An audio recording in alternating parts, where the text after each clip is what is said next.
പ്രധാനമന്ത്രി നരേന്ദ്രമോദി തൃശൂരിൽ എത്തിയപ്പോൾ മുതൽ ആവേശം ഒപ്പിയെടുത്തുകൊണ്ട് ടീം ജനവും ഉണ്ടായിരുന്നു. നമുക്ക് നമ്മുടെ പ്രതിനിധികളിലേക്ക് പോകാം. ആദ്യം വിനീഷിലേക്ക് പോവുകയാണ്. വിനീഷ്, എത്രത്തോളം ആവേശോജ്വലമായിരുന്നു പ്രധാനമന്ത്രി നരേന്ദ്രമോദിക്ക് നൽകിയ സ്വീകരണം? രോഹിണി, വലിയ ആവേശത്തിൽ തന്നെയായിരുന്നു തൃശൂർ നഗരവും ശക്തന്റെ തട്ടകവും എന്ന് തന്നെയാണ് നമുക്ക് എടുത്തു പറയേണ്ട കാര്യം. കാരണം ജനപ്രവാഹമായിരുന്നു. എങ്ങനെയാണ് പൂരം നടക്കുന്നത്, പൂരത്തിന് പൊടി പൊടിക്കുന്ന തരത്തിൽ, അല്ലെങ്കിൽ അതിൽ നിന്നും അതിമനോഹരമായ കാഴ്ചകളായിരുന്നു നമുക്ക് തൃശൂരിന്റെ ശക്തന്റെ തട്ടകത്തിൽ നിന്ന് പ്രധാനമന്ത്രിയുടെ റോഡ് ഷോയിൽ അടക്കം നമുക്ക് കാണാൻ സാധിച്ചത്. തുടർന്ന് വലിയ രീതിയിലുള്ള ജനപങ്കാളിത്തം, മഹിളാക്കളുടെ പങ്കാളിത്തം കൊണ്ട് തന്നെ വലിയ ആ മഹിളാ ശക്തി മോദി, സ്ത്രീ ശക്തി മോദിക്കൊപ്പം എന്ന പരിപാടിയും ഏറെ ശ്രദ്ധേയമായിരുന്നു. എന്തായിരുന്നാലും ഇതുമായി ബന്ധപ്പെട്ടുള്ള എല്ലാ കവറേജും സമഗ്രമായി തന്നെ ജനഹൃദയങ്ങളിലേക്ക് എത്തിക്കാൻ ജനൻ ടിവിക്ക് സാധിച്ചു. അവരുടെ ആ ഒരു ടീം അംഗങ്ങൾ, ടീം ജനവും നമ്മോടൊപ്പം ചേരുകയാണ്. ഒപ്പം തന്നെ ശാലിനിയാണ് ആദ്യം നമ്മോടൊപ്പം ചെയ്തത്. ശാലിനി, നിലവിൽ മോദി നിരവധി പ്രഖ്യാപനം എന്ന് പറയാൻ പറ്റില്ല, സ്ത്രീ സുരക്ഷയ്ക്ക് വേണ്ടി നടപ്പിലാക്കിയ പദ്ധതികൾ അദ്ദേഹം എണ്ണി പറയുന്ന ഒരു സാഹചര്യമായിരുന്നു ഈ സമ്മേളനത്തിൽ സ്ത്രീ ജനങ്ങളെ അഭിസംബോധന ചെയ്ത് പറഞ്ഞത്. ഒപ്പം തന്നെ നിലവിൽ എല്ലാ തരത്തിലുള്ള, എല്ലാ സമൂഹത്തിന്റെ നാനാതുറകളിൽ നിന്നുള്ള വിവിധ തരത്തിൽ വേറിട്ട പ്രവർത്തികളിൽ അവരുടേതായ മുഖമുദ്ര പതിപ്പിച്ച വ്യക്തിത്വങ്ങളുമാണ് മോദിക്കൊപ്പം വേദി പങ്കിട്ടത്. എങ്ങനെ നമുക്ക് വിലയിരുത്താം? വാക്ക് അല്ലെങ്കിൽ പ്രഖ്യാപനം മാത്രമല്ല, അത് നടപ്പിലാക്കുക എന്നുള്ളതാണ് കേന്ദ്ര സർക്കാർ ജനങ്ങൾക്ക് മുൻപിൽ അവതരിപ്പിച്ചത്. അത് നടപ്പിലാക്കിയ ശേഷമാണ് പ്രധാനമന്ത്രി നരേന്ദ്രമോദി 2024 ശക്തന്റെ മണ്ണിലേക്ക് എത്തിയത് എന്നുള്ളതാണ് ഏറ്റവും പ്രധാനപ്പെട്ട കാര്യം. ഒരുപക്ഷെ സ്ത്രീകൾക്ക് വേണ്ടി ഒരു ഡസനിലധികം വരുന്ന പദ്ധതികൾ, കേന്ദ്ര സർക്കാരിന്റെ ഉജ്ജ്വല യോജന ആയിക്കോട്ടെ, അല്ലെങ്കിൽ സുകന്യ സമൃദ്ധി ആയിക്കോട്ടെ, അങ്ങനെ വിവിധ തരം പദ്ധതികൾ, ഒരു കുഞ്ഞ് ജനിക്കുമ്പോൾ മുതൽ അവർ പ്രായമായി അവരുടെ വാർദ്ധക്യത്തിലേക്ക് എത്തുന്നത് വരെയുള്ള അവരുടെ കാലഘട്ടത്തിൽ വേണ്ട എല്ലാ രീതിയിലുള്ള സുരക്ഷയും കേന്ദ്ര സർക്കാർ ഉറപ്പാക്കുന്ന പദ്ധതികൾ അത് നടപ്പിലാക്കിയ ശേഷം ആ ഒരു ഉറപ്പ് നൽകി അദ്ദേഹം വീണ്ടും മടങ്ങുകയാണ്. പ്രത്യേകിച്ച് മോദിയുടെ ഉറപ്പ് തൃശ്ശൂരിൽ ശക്തന്റെ തട്ടകത്തിൽ എന്നുള്ളതാണ് ഏറ്റവും പ്രധാനപ്പെട്ട കാര്യം. നമ്മുടെ ക്യാപ്ഷൻ നമുക്കറിയാം, മോദിക്കൊപ്പം സ്ത്രീ ശക്തി, അല്ലെങ്കിൽ സ്ത്രീ ശക്തിക്കൊപ്പം മോദി സർക്കാർ. ആ ഒരു വാക്ക് അല്ലെങ്കിൽ ഒരു ടാഗ് ലൈൻ അത് അന്വർത്ഥമാക്കുന്ന പ്രതികരണം അല്ലെങ്കിൽ പ്രസ്താവനകൾ തന്നെയാണ് പ്രധാനമന്ത്രി ഇന്ന് ശക്തന്റെ മണ്ണിൽ കാഴ്ചവെച്ചത്. അതിൽ അദ്ദേഹം ചില കാര്യങ്ങൾ ചൂണ്ടിക്കാട്ടുകയുണ്ടായി. പ്രത്യേകിച്ച് മുത്തലാഖ്, മുസ്ലിം സ്ത്രീകൾ അതിന് ഉള്ളിൽ അനുഭവിച്ച വിഷമങ്ങൾ, ദുഃഖങ്ങൾ, അതൊക്കെ അതിൽ അദ്ദേഹം കൊടുത്ത ഒരു ഉറപ്പുണ്ട്. കേന്ദ്ര സർക്കാർ നൽകിയ മോദി സർക്കാർ അധികാരത്തിൽ വരുന്നതിന് മുമ്പായി തന്നെയാണ് ആ ഒരു പ്രഖ്യാപനം നടത്തിയിരുന്നു. ഈ ഒരു മുത്തലാഖ് എന്ന് പറയുന്ന അനാചാരത്തിനെതിരെ ശക്തമായ നടപടികളുമായി കേന്ദ്ര സർക്കാർ മുന്നോട്ട് വരുമെന്ന ഒരു പ്രഖ്യാപനം കേന്ദ്ര സർക്കാർ, അല്ലെങ്കിൽ മോദിയുടെ ഉറപ്പ് നൽകിയിരുന്നു. ആ ഉറപ്പ് അധികാരത്തിൽ വന്നതിന് ശേഷം താൻ നടപ്പിലാക്കി എന്നത് അടക്കമുള്ള ശക്തമായ തീരുമാനങ്ങൾ തന്നെയാണ് ഇന്നത്തെ ആ മഹിളാ സമ്മേളനത്തിൽ മോദി ലക്ഷക്കണക്കിന് മഹിളാ പ്രവർത്തകരെ അഭിസംബോധന ചെയ്തു. പ്രവർത്തകർ മാത്രമല്ല, സമൂഹത്തിന്റെ നാനാതുറകളിൽ നിന്നുള്ള നിരവധി പേർ, അത് പക്ഷേ മോദി ഫാൻസ് ആയിട്ടുള്ള അടക്കമുള്ളവരെത്തി എന്നതല്ലേ നമുക്ക് വിലയിരുത്താൻ സാധിക്കാം. കാരണം രണ്ടാം മോദി സർക്കാർ എടുത്തൊരു നിർണായക തീരുമാനം തന്നെയായിരുന്നു മുത്തലാഖ് നിർത്തലാക്കുക, അല്ലെങ്കിൽ മുത്തലാഖിൽ നിന്ന് മുസ്ലിം വനിതകളെ മോചിതരാക്കുക. ആ ഒരു വാഗ്ദാനം അത് ഉറപ്പാക്കി പ്രാവർത്തികമാക്കിയ അദ്ദേഹം അത് ചൂണ്ടിക്കാട്ടുകയുണ്ടായി. ഇത് മാത്രമല്ല, നാരി ശക്തി, സ്ത്രീകളാണ് സമൂഹത്തിന്റെ ശക്തി എന്നുള്ള ഒരു ആപ്തവാക്യം അത് ഉയർത്തിക്കാട്ടിക്കൊണ്ട് അതിനുവേണ്ടി ചെയ്ത പദ്ധതികൾ, ഒപ്പം തന്നെ നാരി ശക്തി ബില്ല് അദ്ദേഹം ചൂണ്ടിക്കാട്ടുകയുണ്ടായി. പക്ഷേ 33% സംവരണം സംസ്ഥാനത്തിന്റെ നിയമസഭകളിലേക്ക്, പാർലമെന്റിലേക്ക്, തദ്ദേശ സ്വയംഭരണ സ്ഥാപനങ്ങളിലേക്ക് അടക്കം നൽകിയ 33% സംവരണ ബില്ല്. ഒരു വനിതാ മഹിളാ പ്രവർത്തകരൊക്കെ നമ്മുടെ ബേക്കിൽ ഇങ്ങനെ വന്ന് നിൽക്കുന്നുണ്ട്. എങ്ങനെയാണ്, വലിയ ആവേശത്തിലാണോ? മോദിയെ കണ്ടായിരുന്നോ? എന്താ, വലിയ സന്തോഷത്തിലാണോ? എങ്ങനെയാ, എന്താ ഒരു ഊർജം പോലെ മോഡിയെ കണ്ടിട്ട് ഒരു ഊർജം ഇല്ലാത്ത പോലെ തോന്നുന്നു? നല്ല ഊർജമുണ്ട്. എവിടെന്നാ വരുന്നേ? മലപ്പുറത്തുനിന്ന് രാവിലെ എത്തിയോ? ഉച്ചയാകുമ്പോ എത്തി. വലിയ ആവേശത്തിലാണ്, വലിയ സന്തോഷത്തിലാണ് അല്ലേ അമ്മ? അമ്മ ഇങ്ങോട്ട് പറഞ്ഞു, ക്യാമറയ്ക്ക് മുന്നിൽ പറഞ്ഞു. നല്ല സന്തോഷത്തിലാ. മലപ്പുറത്തുനിന്നാണ് എത്തുന്നത്? ഇനി തിരിച്ച് എപ്പോഴേക്കാ നാട്ടിലേക്ക്? ഇപ്പൊ ഇറങ്ങും. മോദിയെ കണ്ടതിന്റെ ഒരു സന്തോഷം ആദ്യമായിട്ടാണ് കാണുന്നത്? ഒരു കാര്യം പറഞ്ഞോളൂ അമ്മ. ഈ ഞങ്ങളെ മണ്ഡലത്തിൽ ഈ സ്ഥാനാർത്ഥി മത്സരിച്ചൊരു വ്യക്തിയാണ് ഈ അമ്മ.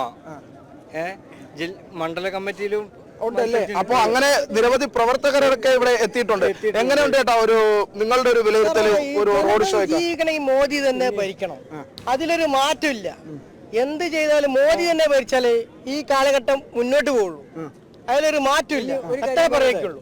ഞങ്ങള് ഒപ്പം എന്നെ ഇങ്ങനെ ഒന്ന് തോണ്ടിയൊക്കെ വിളിച്ച് സംസാരിക്കണമെന്നുള്ള ആഗ്രഹമൊക്കെ പറയണം അല്ലേ? പറയണം, എന്താണ് പറയുന്നത്?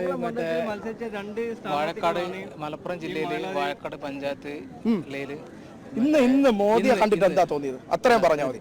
ഞങ്ങള് മറ്റേ 7ാം വാർഡിൽ മത്സരിച്ചതാണ്. 7ാം വാർഡിൽ മത്സരിച്ചതൊക്കെ ആയിക്കോട്ടെ, നമുക്ക് മോദിയെ കണ്ടിട്ട് ഇന്ന് എന്താ തോന്നിയത്? എന്താ തോന്നണേ, രാജാവല്ലേ, രാജാവ് വന്ന് നാട്ടിലേക്ക് അൾട്ടിമേറ്റ് ഹീറോ. അദ്ദേഹത്തിന് എതിരാ ഒരാളില്ല. മോദിയാണ് ഇന്നും ഇന്ത്യ ഭരിക്കാൻ രാജാവ്. ഇന്ത്യ ഭരിക്കാൻ രാജാവ് മോദിയാണ്. വലിയ ആവേശത്തിലാണ്. ഓക്കെ, സന്തോഷം. അപ്പോൾ ബീന ചേച്ചി വലിയ ആവേശത്തിൽ തന്നെയാണ് എല്ലാവരും. ചേച്ചി എങ്ങനെയാണ് ഈ ഒരു മോദിയുടെ സന്ദർശനത്തെ രാഷ്ട്രീയമായി വിലയിരുത്തുന്നത്? പ്രത്യേകിച്ച് 2024 മുന്നോടിയായിട്ടുള്ള ലോക്സഭാ തെരഞ്ഞെടുപ്പിന് വേണ്ടിയിട്ടുള്ള ഒരു മുന്നൊരുക്കം എന്നും കൂടി ഈ ഒരു മോദിയുടെ ഈ മഹിളാ സ്ത്രീ ശക്തി സംഗമത്തെ നമുക്ക് കാണേണ്ടിയിരിക്കില്ലേ? തീർച്ചയായും വിനീഷ്, ആദ്യം തന്നെ മോദി അഭിസംബോധന ചെയ്തത് പ്രിയപ്പെട്ട എൻ്റെ അമ്മമാരെ, സഹോദരിമാരെ എന്നാണ്. അത് തന്നെ വലിയ ഒരു ആവേശം നിറയ്ക്കുന്ന ഒരു പ്രസംഗത്തിൻ്റെ ആമുഖമായിരുന്നു. അത്തരത്തിൽ കേന്ദ്രത്തിൻ്റെ ഏതു പദ്ധതി എടുത്താലും അതിലെല്ലാം തന്നെ ഗുണഭോക്താക്കളായി വനിതകൾ ഉണ്ടാകും എന്ന ഒരു കാര്യം അദ്ദേഹം ഊന്നി പറയുകയായിരുന്നു. വായ്പാ പദ്ധതി, അതുപോലെ തന്നെ പെൺകുഞ്ഞുങ്ങളുടെ സുരക്ഷ, ഒപ്പം തന്നെ സ്ത്രീകളെ ജൻധൻ അക്കൗണ്ട്, എല്ലാത്തിനും ഉപരി ഉജ്ജ്വല യോജന, അങ്ങനെ പല പദ്ധതികളെ കുറിച്ചും അദ്ദേഹം വിശദീകരിച്ച് എണ്ണി പറയുകയുണ്ടായി. ഇതെല്ലാം തന്നെ കേരളത്തിലെ സ്ത്രീകളും ഗുണഭോക്താക്കളായ പദ്ധതികളാണ്. ഇതിനെല്ലാം തന്നെ കേന്ദ്ര സർക്കാർ, അതായത് സ്ത്രീയുടെ ഉയർച്ചയാണ്, സ്ത്രീയുടെ ഉന്നമനമാണ് ഒരു രാഷ്ട്രത്തിന്റെ വികസനം എന്ന് വീണ്ടും മോദി ആവർത്തിച്ച് പ്രഖ്യാപിക്കുന്ന തരത്തിലുള്ള അദ്ദേഹത്തിന്റെ പ്രസംഗത്തിലുടനീളം അദ്ദേഹം അതാണ് വ്യക്തമാക്കിയത്. ഇതോടൊപ്പം തന്നെ പല പദ്ധതികളും അദ്ദേഹം എടുത്തു പറഞ്ഞ മറ്റൊരു കാര്യം, പല പദ്ധതികളും കേരളത്തിലേക്ക് എത്തുമ്പോൾ മറ്റൊരു പേരിൽ കേരള സർക്കാരിൻ്റെതെന്ന രീതിയിൽ അങ്ങനെ മാറ്റപ്പെടുമ്പോൾ ആളുകൾക്ക് അതൊരു ആശയക്കുഴപ്പം ഉണ്ടാക്കുന്ന ഒരു കാര്യം തന്നെയാണ്. ഇതുമായി ബന്ധപ്പെട്ട ചില കണക്കുകളൊക്കെ ചോദിക്കുമ്പോൾ ആ പദ്ധതികൾക്ക് തന്നെ തടസ്സം സൃഷ്ടിക്കുന്ന ചില നിലപാടാണ് സംസ്ഥാന സർക്കാരിന്റെ ഭാഗത്തു നിന്ന് ഉണ്ടാകുന്നതെന്ന് അദ്ദേഹം വ്യക്തമാക്കി. എന്തായാലും ദരിദ്രരും കർഷകരും യുവാക്കളും സ്ത്രീകളും ഇതാണ് കേന്ദ്ര സർക്കാരിന്റെ, ഇവരുടെ വികസനമാണ് കേന്ദ്ര സർക്കാരിന്റെ ലക്ഷ്യമെന്ന് അദ്ദേഹം ഊന്നി പറയുകയായിരുന്നു. ഇവരുടെ വികസനത്തിനായി എന്തൊക്കെ പദ്ധതികൾ നടപ്പാക്കാമോ അതെല്ലാം തന്നെ ഇനിയും തുടരും എന്നൊരു ഉറപ്പാണ്, അതായത് മോദിയുടെ ഗ്യാരണ്ടിയാണ് ഇത് എന്ന് അദ്ദേഹം പറഞ്ഞു.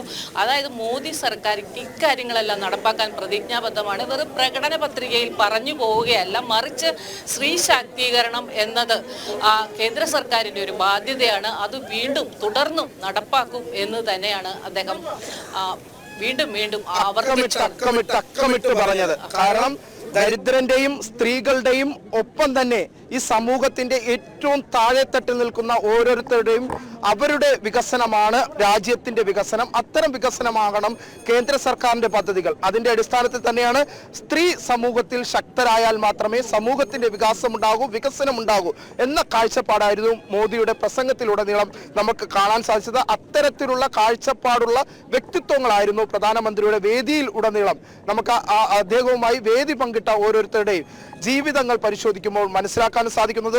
നമ്മുടെ അരുൺ ആലത്തൂരുണ്ട്. അരുൺ ആലത്തൂര് പ്രധാനമായിട്ടും മോദിയുടെ റോഡ് ഷോ ആരംഭിക്കുന്ന സ്ഥലത്തായിരുന്നു ഉണ്ടായിരുന്നത്. ആകാംക്ഷയോടുകൂടി കാത്തുനിന്ന നിമിഷങ്ങൾ. രാവിലെ മുതൽ ആയിരക്കണക്കിന് പേർ എന്ന് പറയാൻ പറ്റില്ല, ലക്ഷക്കണക്കിന് പേർ ശക്തന്റെ തട്ടകത്തിലെ റോഡിന്റെ ഇരു സൈഡുകളിലും ഇങ്ങനെ ആകാംക്ഷയോടുകൂടി കാത്തു നിൽക്കുകയാണ്. കുട്ടനെല്ലൂരിലെ ഹെലിപ്പാഡിലെത്തി എപ്പോൾ മോദി ഇവിടേക്ക് എത്തും, എപ്പോൾ എത്തും, ഓരോ നിമിഷവും നമ്മൾ ആകാംക്ഷ നിറച്ചുകൊണ്ടിരുന്നു അല്ലെ പ്രേക്ഷകർക്കിടയിൽ. അപ്പോൾ എങ്ങനെ തോന്നി? ഒരു പൂരമൊക്കെ റിപ്പോർട്ട് ചെയ്ത് പരിചയമുണ്ട്, പക്ഷേ നിലവിലെ സാഹചര്യത്തിൽ മോദിയുടെ ഒരു എൻട്രി അതൊരു ഡിഫറൻ്റ് ആയിട്ട് തോന്നിയില്ലേ? തീർച്ചയായും വിനീഷ് സൂചിപ്പിച്ചതുപോലെ തന്നെ നമ്മൾ നിരന്തരം എല്ലാ വർഷവും പൂരം റിപ്പോർട്ട് ചെയ്യുന്ന ആളുകളിൽ രണ്ടുപേരാണ് നമ്മൾ. അപ്പം ആ പൂര ആവേശം എന്താണോ അതേ ഒരു ആവേശം തന്നെയായിരുന്നു നമുക്ക് ഇന്ന് തൃശ്ശൂരിൽ കാണാൻ കഴിഞ്ഞത്, ശക്തന്റെ തട്ടകത്തിൽ കാണാൻ കഴിഞ്ഞത് എന്നുള്ളതാണ്. 3:30 പ്രധാനമന്ത്രി ഈ ജനറൽ ആശുപത്രി പരിസരത്തേക്ക് എത്തിച്ചേർന്നത്. അദ്ദേഹം എത്തിയതിനു ശേഷം വലിയ രീതിയിലുള്ള ആവേശവും ആരവുമായിരുന്നു ആളുകളുടെ ഇടയിൽ നിന്നും ഉണ്ടായത്. പലരും നമ്മൾ രാവിലെ മുതൽ അവിടെ നിൽക്കുകയായിരുന്നു. രാവിലെ ഒരു 7 മണിക്ക് വന്ന് ആ റോഡരികിൽ നിൽക്കുന്ന ആളുകളുണ്ടായിരുന്നു. 9 മണിക്കും 10 മണിക്കും ഒക്കെ വന്ന് നിന്ന സ്ത്രീകളും കുട്ടികളും അമ്മമാരും വൃദ്ധരും പ്രായമായ ചേട്ടന്മാരും ഒക്കെ ഉൾപ്പെടെ നിരവധി ആളുകളാണ് കനത്ത വെയിലത്ത് പ്രധാനമന്ത്രി ഒരു നോക്ക് കാണുക എന്ന ഒറ്റ ലക്ഷ്യത്തോടു കൂടെ അവിടെ നിന്നത്. ഏതായാലും അവർക്കെല്ലാം ആ ഒരു അദ്ദേഹത്തിന്റെ റോഡ് ഷോ എന്നുള്ളത് വളരെ അടുത്ത് കാണാൻ പറ്റി. പലപ്പോഴും വലിയ മൈതാനങ്ങളിൽ പ്രധാനമന്ത്രി പങ്കെടുക്കുമ്പോൾ, ലക്ഷക്കണക്കിന് ആളുകൾ പങ്കെടുക്കുമ്പോൾ അവർക്ക് ദൂരെ നിന്നും കാണുമ്പോൾ കാഴ്ചയിൽ വളരെ ചെറിയ രീതിയിൽ കാണാൻ പറ്റുള്ളൂ എന്നൊക്കെ പരാതി പറയാറുണ്ട്. പക്ഷേ റോഡ് ഷോ ആയി വന്നപ്പോൾ പലർക്കും നല്ല രീതിയിൽ കാണാൻ പറ്റും. അതെ, അതാണ് അവരെ വലിയ മനസ്സ് നിറഞ്ഞു എന്നുള്ളതാണ് പലരും പറഞ്ഞത്. നമ്മൾ ആ ഒരു റോഡ് ഷോ എല്ലാം കഴിഞ്ഞതിന് ശേഷം നിരവധി ആളുകളുടെ പ്രതികരണം നേടുകയുണ്ടായി. പ്രതികരണം നേടിയപ്പോൾ എല്ലാവരും പറഞ്ഞത് അതാണ്, തങ്ങൾക്ക് വളരെ അടുത്ത് പ്രധാനമന്ത്രിയെ കാണാൻ കഴിഞ്ഞു എന്നുള്ള ആ ഒരു സന്തോഷം പ്രകടിപ്പിക്കുന്നു എന്നുള്ളതാണ്. മറ്റൊരു കാര്യം, ഈ റോഡ് ഷോ ഈ സന്തോഷം പ്രകടിപ്പിക്കാൻ മറ്റു ചിലരൊക്കെ എത്തിയിട്ടുണ്ട്. ഈ മോദിയെ കണ്ടതിന്റെ ഒരു ആവേശം എന്താണ് മനസ്സിൽ തോന്നുന്നത്? വളരെ സന്തോഷം മോദിയെ അടുത്ത് കണ്ടതിൽ. വളരെ സന്തോഷമാണ് മോദി അടുത്ത് കണ്ടതിൽ, അത്രേ ഉള്ളൂ. അപ്പോ നേരത്തെ തന്നെ കാണണമെന്ന് ആഗ്രഹിച്ചിരുന്നോ? ഇപ്പൊ സാധിച്ചു. അതൊരു മഹിളാ സംഗമത്തിലൂടെ, ഒരു സ്ത്രീ ശക്തി സംഗമത്തിലൂടെ അല്ലേ? നമ്മള് മനോജ് ചേരിയാണ്. മനോജ്, ഈ ഒരു മോദിയുടെ സന്ദർശനം തുടങ്ങിയ സമയം മുതൽ, അല്ലെങ്കിൽ സന്ദർശനം എപ്പോൾ നടക്കും, അല്ലെങ്കിൽ ഇങ്ങനെ ഒരു റോഡ് ഷോ എപ്പോൾ ഉണ്ടാകുമെന്നൊക്കെ ഒരു പ്രഖ്യാപനം BJPയുടെ ഭാഗത്തുണ്ടായി. ആ സമയം മുതൽ തന്നെ കൃത്യമായി ഈ ഒരു ഇടവേളകളില്ലാതെ ആ വാർത്തകൾ പ്രേക്ഷകരിലേക്ക് എത്തിച്ചിരുന്നു. ഇപ്പോഴത്തെ ഇത് അവസാന പരിസമാപ്തിയിലേക്ക് എത്തി നിൽക്കുകയാണ്. ഈ ഒരു സാഹചര്യത്തിൽ എങ്ങനെയാണ് വിലയിരുത്താൻ സാധിക്കും? ആദ്യം മുതലുള്ള ഓരോ മുന്നൊരുക്കങ്ങൾ, ഈ മഹിളാ പ്രവർത്തകരുടെ മുന്നൊരുക്കങ്ങൾ എങ്ങനെ വിലയിരുത്താം? തീർച്ചയായും ഈ ഒരു പ്രഖ്യാപനം വന്ന സമയം മുതൽ തന്നെ മഹിളാ പ്രവർത്തകരും BJPയുടെ പ്രവർത്തകരും എണ്ണയിട്ട യന്ത്രം പോലെയാണ് ഇവിടെ പ്രവർത്തിച്ചിരുന്നത്. ദിവസവും ഈ വാർത്ത കൊടുക്കുമ്പോൾ, ഓരോ റിപ്പോർട്ട് കൊടുക്കുമ്പോഴും ഓരോ പ്രവർത്തനങ്ങളെക്കുറിച്ചാണ് കൊടുക്കുന്നത്. അത് ഈ നേരത്തെ റിപ്പോർട്ടുകളിലൊക്കെ സൂചിപ്പിച്ചതുപോലെ തന്നെ എല്ലാ മേഖലയിലും പ്രചരണ പരിപാടികളും അതുപോലെ തന്നെ സാംസ്കാരിക പരിപാടികളും മറ്റു പല മേഖലയിലുള്ളവരെ അവരെയൊക്കെ സന്ദർശിച്ചുകൊണ്ട് ഈ ഒരു മഹിളാ സമ്മേളനത്തിൽ കൊണ്ടുവരുവാനുള്ള ഒരു പ്രവർത്തനങ്ങളും ഈ മഹിളാ മോർച്ചയുടെ ഭാഗത്തുനിന്നും അതുപോലെ തന്നെ BJPയുടെ ഭാഗത്തുനിന്നും ഉണ്ടായി. അതിൻ്റെയൊക്കെ പരിണിത ഫലമാണ് ഇത്തരത്തിലൊരു വലിയൊരു 2 ലക്ഷം മഹിളകൾ അണിനിരന്ന ഈ ഒരു മഹാസമ്മേളനം എന്ന് തന്നെ പറയാം. ചരിത്രത്തിൽ രേഖപ്പെടുത്താവുന്ന പ്രധാനമന്ത്രിയുടെ ഒരു സമ്മേളനമാണ്. ഒരു പ്രധാന പ്രത്യേകതയുണ്ട്, ചരിത്രത്തിൽ രേഖപ്പെടുത്തേണ്ടതാണ്. ഒപ്പം തന്നെ ഇത് സ്ത്രീകളായിരുന്നു കൂടുതലും പോസ്റ്റർ ഒട്ടിക്കുന്നതാകട്ടെ, ചുവരെഴുത്ത് നടത്തുന്നതാകട്ടെ, ഇതിന്റെ മാനേജ്മെന്റിങ് അല്ലെങ്കിൽ സ്വാഗത സംഘ കമ്മിറ്റികളിലാകട്ടെ, ഇതെല്ലാം സ്ത്രീ പ്രാതിനിധ്യത്തിലായിരുന്നു. പ്രധാനമന്ത്രിയോടൊപ്പം റോഡ് ഷോയിൽ പങ്കെടുത്തതും മഹിളാ മോർച്ചയുടെ സംസ്ഥാന അധ്യക്ഷനും BJP സംസ്ഥാന അധ്യക്ഷനും സുരേഷ് ഗോപിയൊക്കെയാണ്. അപ്പോൾ മഹിളകൾക്ക് പ്രാധാന്യം നൽകിക്കൊണ്ടാണ് മഹിളാ മോർച്ച സംസ്ഥാന അധ്യക്ഷനെയും കൂടി ഇതിൽ ഉൾപ്പെടുത്തിക്കൊണ്ട് ഈ ഒരു റോഡ് ഷോയുടെ ഭാഗമാക്കിയതെന്നല്ലേ നമുക്ക് വിലയിരുത്താൻ സാധിക്കും? തീർച്ചയായും ഈ സ്ത്രീകൾക്ക് വേണ്ടി സ്ത്രീ ശക്തി മോദിയോടൊപ്പം എന്നാണല്ലോ മുദ്രാവാക്യം. അതുകൊണ്ട് തന്നെ സ്ത്രീകൾ തന്നെയാണ് എല്ലാ പ്രവർത്തനങ്ങൾക്കും ചുക്കാൻ പിടിച്ചത്. അവരല്ലാതെ മറ്റാരും, അതായത് മഹിളാ മോർച്ച പ്രവർത്തകർ നേതൃത്വം നൽകിയ ഓരോ പരിപാടികളും ഇവിടെ ഓരോ ദിവസവും അരങ്ങേറി. അതിന്റെയൊക്കെ പ്രചരണ തൃശ്ശൂരിന്റെ ആവേശമായി പ്രധാനമന്ത്രി മാറിയതിന്റെ വിവരങ്ങൾ ടീം ജനം നൽകുന്നതിന്റെ തത്സമയ ദൃശ്യങ്ങളാണ് നമ്മൾ കണ്ടത്. 2 ലക്ഷത്തിലധികം വനിതകൾ പങ്കെടുത്ത മഹിളാ സംഗമത്തിൽ പങ്കെടുത്തതിന് ശേഷം പ്രധാനമന്ത്രി മടങ്ങിയിരിക്കുന്നു. ആവേശം ഇപ്പോഴും അടഞ്ഞിട്ടില്ല എന്ന് തന്നെയാണ് നമുക്ക് മനസ്സിലാക്കാൻ സാധിക്കുന്നത്.